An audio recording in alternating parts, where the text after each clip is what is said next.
નમસ્કાર મિત્રો, વિડીયોમાં તમારું સ્વાગત છે। જી હા મિત્રો, અત્યારે હાલ મોટા અને મહત્વના સમાચાર સામે આવી ગયા છે। તો મિત્રો, સમાચારમાં વાત કરીએ તો વિયેતનામમાં ભારે વરસાદે વિપત્તિ મચાવી દીધી છે, જેના કારણે લોકોના જીવ ગયા છે અને દેશના અનેક શહેરોને માળખાનો ઢગલો બની ગયા છે। છેલ્લા 3 દિવસથી થઈ રહેલા મુશળધાર વરસાદના કારણે અનેક શહેરોમાં પૂર આવી ગયું છે અને લોકો તેમના ઘરોની છત પર ફસાઈ ગયા છે। 3 દિવસમાં 150 સેમી કરતાં પણ વધુ વરસાદ થઈ ચૂક્યો છે, જેના કારણે આવેલા પૂરમાં વહી જવા અને કાદવમાં ફસાઈ જવાથી લગભગ 41 લોકોએ જીવ ગુમાવી ચૂક્યા છે, જ્યારે અનેક લોકો લાપતા જણાવાયા છે। વિયેતનામના પર્યાવરણ મંત્રાલય અનુસાર તોફાન કાલમાગી વિયેતનામમાં પ્રવેશ કરી ચૂક્યું છે અને 6 રાજ્યોને તોફાન અને 50,000 કરતાં વધુ ઘરો પર પૂરના પાણી વહી ગયા છે। 60,000 કરતાં વધુ લોકો બેઘર થઈ ગયા છે અને પૂરના પાણીમાં ફસાઈ ગયા છે।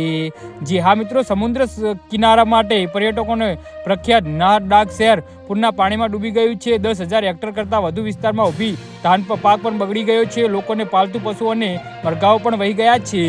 જી હા મિત્રો, તો આના વિશે તમારું શું કહેવું છે તો નીચે મારી કમેન્ટ બોક્સમાં જરૂરથી જણાવજો અને અમારી યુટ્યુબ ચેનલને સબસ્ક્રાઈબ કરવાની ભૂલતા નહીં। વિડીયો પૂરો જોવા બદલ તમારો ખૂબ ખૂબ આભાર।